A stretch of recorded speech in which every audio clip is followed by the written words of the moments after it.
Welcome to the Author to Authority podcast. And today I'm so happy to be back with my authority gang. And we have been having an amazing time together, learning about each other, masterminding with each other, and focusing on helping each other build our businesses. And I love doing these podcast segments every single month. So today we're going to be talking about visibility. And that is one of the main keys, in the beginning at least, to really becoming that authority in your niche. Like once you've built authority, you're so visible everywhere. I mean, you just keep doing what you're doing. But in the beginning, visibility has to be intentional. And I'm really looking forward to today's discussion because we're going to come at it from so many angles. We have Krystle Dookoo, our social media specialist. I know with Samantha, when I first met her, we met at an in-person networking meeting, but I was so impressed. She was so visible. She had her booth. She was standing there. I had to go talk to her because she was just so visible. You know, out of all the other vendors in that room, she was the one that caught my attention. And then, of course, we have Carol Boston, the Queen of Reframe, who does so many Facebook Lives. I'm surprised that the Queen hasn't seen her yet on Facebook. So welcome to the podcast, ladies. Thank you. Thank you. So as we start today, I would love to hear everybody's initial thoughts on the importance of visibility in terms of building your business. I'll hop in. Maybe the people who are listening don't know, but this gang assigned me to be the Facebook queen. I used to say I didn't want to have a Facebook group and I didn't want to be on Facebook because I was building my business. How? Face to face, right? Before COVID. I'm the shake your hand, give you a hug girl. And COVID really forced me to make a major, change in what I was doing. One of the people I've learned from is Suzanne Evans. She's very, very well known, multimillionaire in this business. And she made over $2 million in 6 months on Facebook Lives. And she said it used to be get known, get liked, get trusted, right? She said now it's be seen, be known, get paid. So that was a big part of my impetus in doing a lot of Facebook Lives. And so I think visibility, I've learned that visibility is critical. I have clients in other countries now that I would have never had before, trying to grow my business face to face. And one last quick thing I'll say and let somebody else chime in. I was listening to somebody's Facebook Live, I don't know, back in December. I was having lunch. I didn't know the guest speaker, never heard of the guest speaker. And about 6 of us were on Zoom. Everybody else was on Facebook Live. And the guest speaker said, can we go around the Zoom room and have people introduce themselves?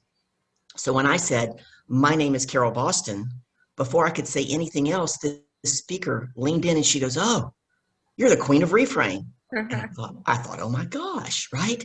And then she goes, you use those empowering questions. And I'm thinking, where has she heard me? So I asked her, I said, have I talked to you? Do I know you? She goes, no, I heard you on Trish Grimes' interview, which was like back in October. So I learned the power of that 2.5 months later, this lady remembered me. So I think it's critical. Yes. I think one of the things when we talk about visibility is, and I think it might have been you guys, I was talking about this with our leader this week, is we tend to go the route of, I'm going to create my own opportunities for visibility. So, I'm going to create my own podcasts, or I'm going to do this, or I'm going to do that. And I think it comes from, it's a lot of work. First of all, and Kim, you can say, you can chime in here, to have your own podcast or to have your own platform, right? And, I think that it comes from a point where it's because, people feel more comfortable. It's easier to just do it myself than put myself out there and get on other people's podcasts. And Carol, with your I guess, taking up Facebook Lives in the last, 90 days or so, maybe even longer, you put yourself out there. You have people on your platform, but you are also, utilizing other people's platforms, right? And that's how you met this person, was that you were on someone else's live. And when we're trying to be visible in our business, it's important that we're doing that we're getting out in front of other people's audiences, right? Our audience needs to be highly engaged, but we need to get out in front of other people's audiences. That's why people will say, run Facebook ads, run Google ads, like do all of these things, because it gets you out in front of other people's audiences. But paid ads are a great piece of the strategy, as Krystle can attest to, but it's not the only piece when it comes to getting visible. It also means putting yourself out there, which can be very scary and very uncomfortable, putting yourself out there and pitching other people's platforms, right? Even if they don't go live regularly, even if they're not like Carol, you could still reach out to somebody that has a great Facebook presence or a great Instagram presence and say, hey, I'd love to do a live with you on X, Y, and Z, right? And what's in it for them. Yeah, and just to chime into that, I completely agree with that. Showing up consistently. So you can't say, oh, I'm going to show up once a month and here I am, because in a month people will forget you, right? In this day and age, especially in these times, there's so much information and content that's being in front of people's face that you have to make sure that you're consistently in front of someone's face, and not just in front of them saying who you are and this is what I do, but in front of their face, bringing value. And I think that's why it works. Like, and the three of you guys, you can see it because you guys show up in other people's platforms. You show up consistently. You talk about your products, but most importantly, you're bringing a lot of value. You always bring a lot of value to your audience, so it sticks with them. That's why, when that woman Carol spoke to you, she said Queen of, because your message resonated with her. And I think that's one of the keys to being visible, is just making sure that you're showing up, but you're showing up consistently with a message that is going to provide value and leave something with your audience. Because then when you take advantage of others' platforms and your platforms and getting out of there in different audience, your message then becomes what is this person going to take away from me? And I think those are the three factors you have to really think about when you want to get visible. I remember I was not a visible, like I was like, oh, let me grow my business, but from behind the scenes. But I had to put myself out there, as Sam said, and then getting involved in a lot of networking events. And like Kim, like I met I met all of you guys from online networking events, which have become so much easier to participate in these times. But that's another way that you get so visible, when you get into these events and you say, you know what, I'm going to go in there and meet and connect with other people that are looking to do the same thing that I'm doing, which is grow my business and help other people along the way. And, one of the things that I feel in terms of visibility is you have to have your short-term plan and you have to have your long-term plan. So, Samantha talked about, having your own platform is hard. Yeah, and I agree. It is hard. But for me, having my own platform is the long game, right? Because ultimately, when you have your own platform and you're in control of that, you're building your own audience. Yeah. And I think that's important, but it's not the short-term game. It's not something that, you're going to do now and instantly reap the rewards of. For me, my podcast, is that 5 to 10 year long-term game plan in terms of building my visibility, building my authority, that kind of thing. So I totally agree with you, Samantha, that especially in the beginning, I'm not saying don't build your own platform. I think that should be in your plan. Maybe not at the beginning, but I think as you start to gain visibility, having your own platform is important. But really, in the beginning, you've got to use other people's platforms. So one of the other things I was thinking about, I'd love to discuss, is how do you start presenting yourself visibly?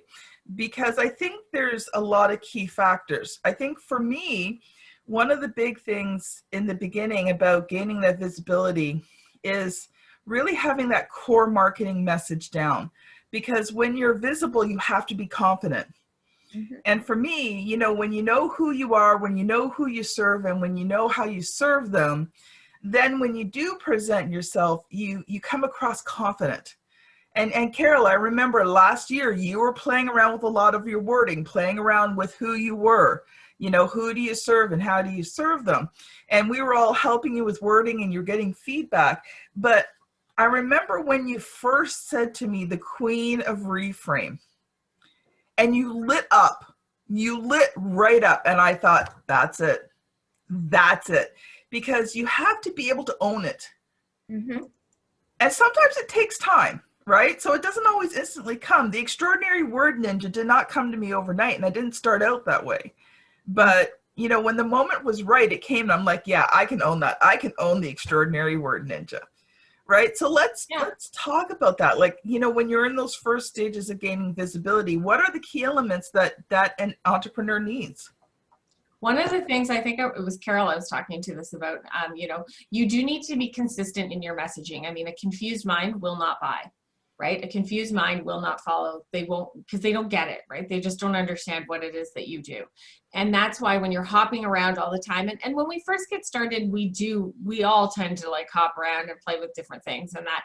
And I think as our brand grows, we might spend time playing with different things and workshopping, you know, workshopping, I say in quotation marks, but you know, the workshopping different things, but we need to be as clear as possible. So it's not just about showing up consistently, it's about having a consistent message, right? And one of the things I always say is keep it simple. So like, even though, you know, Kim, you went out and you have a catchy title, you figured out something that's very catchy. Carol has done the same thing. You guys have really catchy titles that stick in your brain. They're relevant titles. You know, they're not ones what we're seeing now is, and I'm seeing it with the service providers that I help, is they're coming up with titles that, you know, leave people going, what? I don't even know what that means. Right? Like sometimes something that's super catchy and super fun, you know, even something like I'm a creator of joy. What does that mean?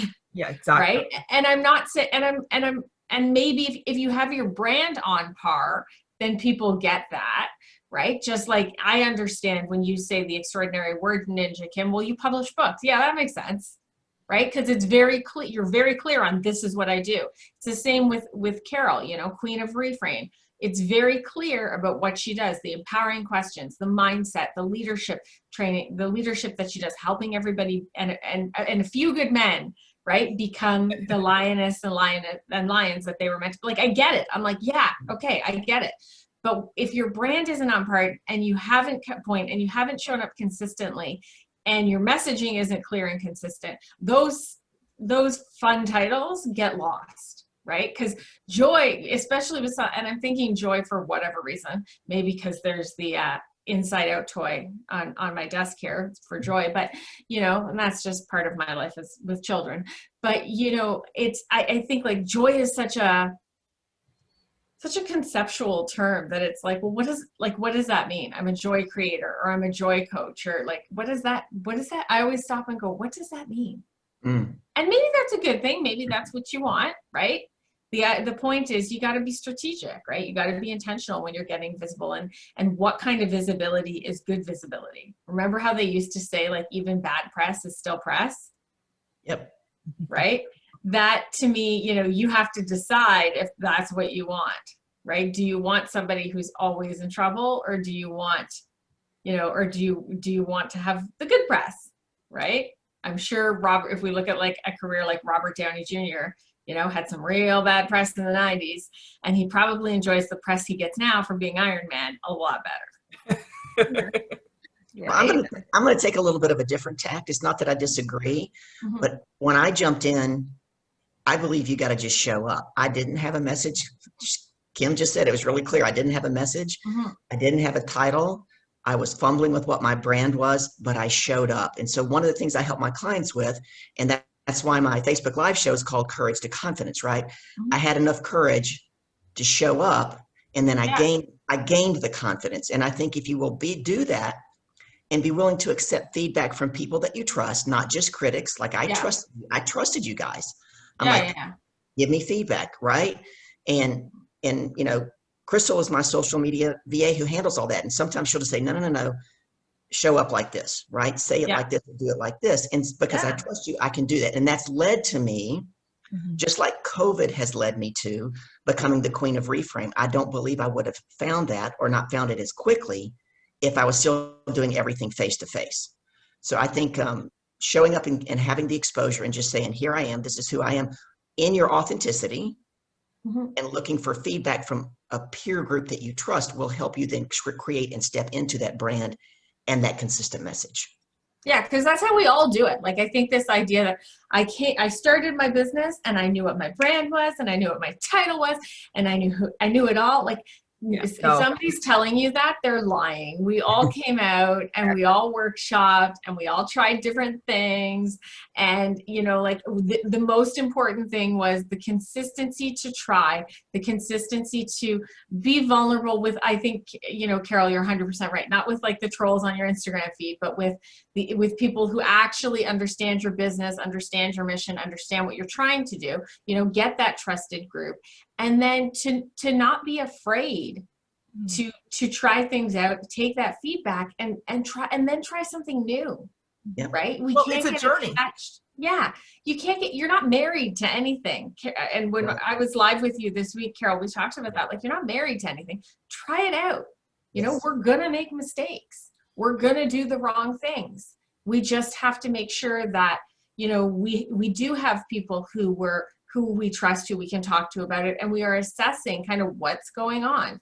And if you make a really bad mistake, you know, make an apology that you can stand behind, right? Like, this is life. It's part of business ownership, and it's definitely part of the journey when becoming visible.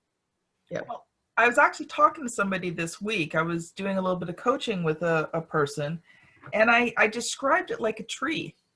You know, it grows, it changes. In the beginning, it doesn't have deep roots. It's kind of finding its spot, right? It's thin, it's not thick, right? And that's kind of what it's like in the beginning. You're trying new things. You're kind of branching out your roots a little bit, seeing where the water is, right? I mean, Krystle can attest to this. Marketing at its core is testing and seeing what works. I mean, I was a couple of years in before I came up with the Extraordinary Word Ninja, and it didn't happen overnight. I was thinking about what I wanted to call myself. Now, when the actual title came, it came suddenly. It was like this moment of clarity. But it took me 2.5 years of testing different things to get that one moment of clarity. And Krystle, I'd love to hear your thoughts. No, I completely, I mean, there's snippets. It's so, you know, everything, I agree with what Carol said. I agree with Sam said. I agree with you, with what you said, is that because it's all testing different things. And the most important thing is that what may work for one person may not necessarily work for you. So that's why you have to try and see what works. Like, I remember when I had first started this, and I first started my business, I was like, wait, I have no idea. You know, someone said, you're really good at this, why don't you help people? And I was like, okay. But then I remember talking about it. I would talk about it. But then when I started to get a lot more, okay, I need to figure out how to get my name out there, I partnered up with someone, and guess what? We ran workshops. So this was pre-COVID. We would run workshops for small business owners in Trinidad and make it a fun networking event. So now that's how we picked up, like, I picked up a following that 3 years later, they still follow me and they still know she is the social media girl. And then there was one time where I'm like, you know, and we did say, figure out what your core message is. And then what your core message is, something you could just take one chunk and speak on one topic. Like, Carol, you talk on empowering questions. You know what your whole message is, but you take one piece, which is empowering questions, and you talk to that, and then people get to know you like that. Like, with LinkedIn, when I first started off trying to actually showing up to do talks, I would focus on LinkedIn, even though I did do all the other platforms. And I think just from there, and you start to put that one big root down, then you feel like you have, okay, I have a little sturdy hold here, then let me try other different talks as well. And because you know what, you meet one group that needs that one specific message that you're taking out, and then you build up another audience there, and then you start, well, this, I also do this and this and this. Now, Krystle, can I ask you something? Mm-hmm. After the workshop, and because I say, you know, like, it's not that, and I'm not saying you don't have to create your own platform. If you want to create your own podcast, like, go ahead. I just think it should be, it's one piece of the bigger visibility puzzle, right? Yeah. But, you know, you were saying you started your own you started to do your own workshops, and you created a following. I think the most important thing when it comes to our own platforms, our own activities, is what's the intention behind it? And also, like, what did you do afterwards? Because I can host a workshop, and, you know, I'm a former teacher. I know people are going to learn. I'm pretty quirky, so they're going to have fun, and they're going to make connections, right? But it's what you do after that creates the following. So did you have like, and you don't have to tell me exactly what you did, but did you have a plan for that? So the plan was, because I was actually in Trinidad for a long time, mm-hmm. and I've always been about wanting to help. So from the goal of going into specifically that workshop was specifically for people that may not be able to afford one-on-one services. Mm-hmm. Let's help them, but let's make it fun. Mm-hmm. And let's bring all people that may benefit from helping each other together in one area. So my co-leader and she did one portion and I did one portion. We would present these topics and we would call it dinner and dialogues. And we would have dinner and dialogues every month where we would come, she and I would teach something that would help them with their business. And then we would have an hour of drinks, food, networking, and all of that would be included in the price. And then they would connect, and they can actually see how they can even fuse their business together. So if she got a client or two out of it, I did as well, because when they needed that social media person, they were like, well, I trust you because you've already given us so much value. So it wasn't like a direct, the goal of that networking was really just to help the entrepreneurs in Trinidad get accustomed to building their business on social media, and then just easily. Even the way you did it, was very community oriented in that, you know, there was dinner, there was like, we go to meet and connect.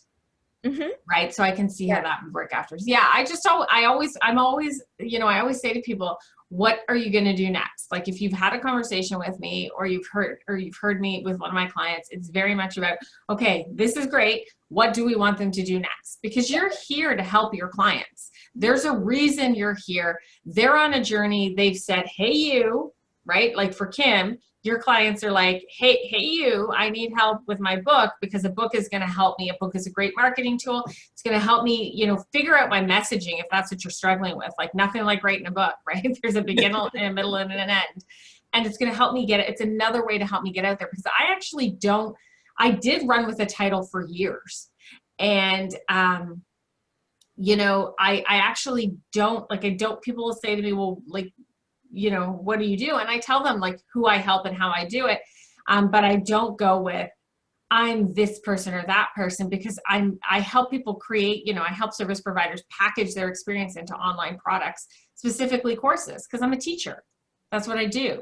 Right. And so I don't necessarily, it kind of comes out that way rather than I'm the extraordinary word ninja. And so I think this is a great conversation, because we all have different approaches to it. Which I think is the way it is. That's the way everybody would say if you got any 4 people in a room. And I don't think there's any one way that's right. No. Yeah. You know, if you're not comfortable having that title, you know, I was very comfortable with having the title. I could own it. Mm-hmm. You know, but if you can't own that title and don't have it's not your thing. It'll actually hinder your visibility as opposed to helping your visibility. Yeah, and don't pick up one that somebody gave you if it's not yours, right? I don't have to, and I think, Carol, you've talked to this before, that people will say, well, come on in and talk about sales because you're a very successful salesperson. But if that's not your title and that doesn't work for you, you don't have to step into that role. We'll talk about that. The lady who produced the book that I was in, with the other 15 women, she kept telling me that the title of my talk was How to Become a Professional Athlete in Your Business, because I used to be a professional athlete. And often I'm guilty of acquiescing to someone who I think knows more, been in the business longer, whatever. Yeah. So while I was frustrated and it felt kind of pushed on me, I said yes for less than 24 hours. And I got up the next day and I sent her a message. I said, I don't care if you needed a title yesterday. That title doesn't work for me. I am the Queen of Reframe. This is what I do. This is what my talk's going to be about. And I gave her this long message, right? She gets up the next morning. She goes, okay, now listen, listen to what happened though. The very next day, she says, we have to re-record your interview. I said, really? She said, yeah, there were sound problems with it. Okay. So on that Sunday, we get on the Zoom or whatever to re-record, and she goes, I can't figure it out. And I said, what? And she said, you're the only one out of 16 whose recording wasn't right. And then she goes, I guess now we can talk about the Queen of Reframe. Think about that. Mine was the only one that didn't work because I said, no, this is who I am. Even if people around me don't like it or don't want to believe it. So there's power in that. And so I agree with Kim. Yeah. And it's okay, because it's your brand. You have to control the messaging. It's okay to say, like, yeah, that doesn't work. Or, if you're trying something out and then that doesn't work and you start trying something new, that's okay too, because it's all part of the process. But go with what I think one of the biggest things is that, Carol, you went with what was aligned with you. And in the moment you had said, and I think the most empowering thing in that story is that in the moment you said yes, and then you went back and went, yeah, no, that doesn't work for me. Does not. Just because I'm committed to, just because I said yes yesterday, I'm not married to this. I can get out, right? I'm done. I'm out. One of the things that I always like to say, especially when I'm teaching someone with their LinkedIn, I'm like, let your personality shine through. Yeah. Right? As like, let your personality shine through. Like, because sometimes we get so caught up in reading all these marketing stuff and how to be visible by listening to someone else, that we try to imitate someone else. And our personality, which is what people connect with, and what people, especially when you're in a service-based industry, people are going to buy from you, right? Not necessarily they want to buy from you, because let's be honest, there are a lot of people that are offering what we offer. So what sets us apart? It's us, right? So it's like, I always say, as you're planning out everything and you're trying, you have to see what suits your personality and what fits better, what comes from the heart, and able to find a way to bring that into your messaging. Don't shy away from your personality. So ladies, we only got a few minutes left here. So what would be the one thing you would recommend to someone who's trying to gain most visibility? What would be, in your opinion, the best first step? I would say get into action. You just got to take the next step, wherever it is. Reach out, take the initiative to connect to somebody. I'm in another group of women, and the woman who leads it, in December, one of the things I was proud of in December, right before New Year's, is that this month of January, I had either booked a Facebook Live on my page or somebody else's page, or a podcast every business day of the month, except 3, because I'm in an intensive training. And now this is a woman who, she gets paid to speak. And she said to me, well, a lot of people are afraid to do that, Carol. How did you do that? And I said, I just initiated a conversation. It's just, let's have a conversation and see if we're in alignment. We can help each other get exposure. And what I realized is that I was the one that always doing the initiating. So I would encourage you, do the initiating. That's the piece of getting into action. You can't wait for someone, big or small, known or not well known, to reach out to you, because they don't know who you are, because you're not visible yet. So take that first step and get into action. Basically, pay your dues. Done is better than perfect. Don't wait till your message is perfect. Don't wait till your brand is perfect. Done is better than perfect. Yes. And I think when it's like, because to me, I always say, well, what action should I be taking? Who should I be approaching? I always say, find people who serve the same clients as you, but don't do what you do. Right? I mean, every single one of us probably could say, yeah, we have clients that I could refer here, here, and here, right? Because we found people who serve the same clients as us, but don't do what we do. Yep. Right? So really, you know, when you're like, oh yeah, take action. I want to do that. Get myself out there, because I think, you know, if you're not doing that, then what's the point? And no matter how great your plan is or your strategy is, right?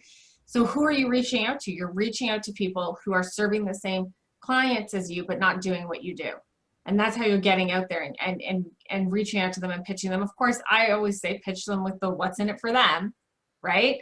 Not only are you going to be free content for them to get on their platform, but how else are you going to show up and help their audience, right? So that would be my advice. My advice, you know, agreeing with Carol, is get into action. Just, you have to take that step, whatever that step is, whatever that first step is that you're getting into business, whether it is walking into a networking room virtually and introducing yourself, or whether it is starting up your social media pages and starting to generate your content, whatever it is, you have to get into action. You have to move. You can't wait. I need to make it perfect and write out a big, detailed, step-by-step business plan, because guess what? You'll be doing that for the rest of your life without a movement. Get into action. One step, even if it's a baby step, is still a step forward. And I think for me, like, all the things you guys said were important, were amazing and absolutely true. I think the biggest thing for me is and we kind of talked about this, is the fact that things are going to grow and change, but you won't have those moments of clarity. You won't figure out, like the person I was talking to, you know, was kind of stuck. And I'm like, you won't figure it out until you just get out there and do it. He's like, but I've got to figure it out ahead of time. I said, you won't. You won't. You know, it's like marketing. You will not figure this all out until you actually go out there and put yourself out there and get visible and get clients and figure out who you want to work with and figure out how you want to work with them. And most importantly, figure out who you do not want to work with, right? So, you know, and all of these things, it's like paying your dues. All these things you don't figure out until you're actually out there doing it, experiencing it. And so don't try to get everything first. You know, when I started out as a ghostwriter, just earning some extra money. You know, I didn't start out with a plan to become a publisher. You know, we had to replace 2 cars and my son was getting married. There was a lot of money going out the door. I needed more money coming in. So I started ghostwriting. Right? I didn't know that now about almost 5.5 years in, you know, that I would have this successful publishing company. It evolved, it changed. You know, at first I was doing everything, and then I scaled down, I niched down. And when I niched down, that was when I finally started to see, you know, some real growth. So Samantha, I know today we're going to focus in on you. You've got something special that you want to give the audience. Yes, very much. So as I said, I help service providers create, I help them create products that run without them. And we do that by packaging their expertise. And so today I have an awesome, and this is, by the way, a great way to be visible too, is to do the Oprah thing. You get an opt-in, right? So the download I have for everybody today is my 4-step process for coming up with your first digital product idea. So this guide is going to not only talk to you about the process that I work with my clients on to coming up with this first digital product, and this is a paid digital product, not an opt-in or a lead magnet as we sometimes call it. And it also includes examples. What are some examples of different products that you could come up with? So I'm going to make sure that you have that in the show notes, Kim, the link to download that and get in there and take advantage of it, because I think now is the time. And Carol, I said this to you when we talked on Tuesday, we are now being asked to repeat or evolve. And many of the service providers that I'm working with and many of the people in your audience, Kim, are looking for ways to go online with products that run without them and evolve into this new reality, because things are different and they don't seem to be going back to normal anytime soon. No, that's very true. So thank you, ladies. This has been Krystle Dookoo, Samantha King, Carol Boston, and Kim Thompson-Pinder as the Authority Gang on the Author to Authority podcast. Make sure that you take advantage of Samantha's wonderful offer today. And we will see you all on the very next episode. Bye now. Bye. Yeah.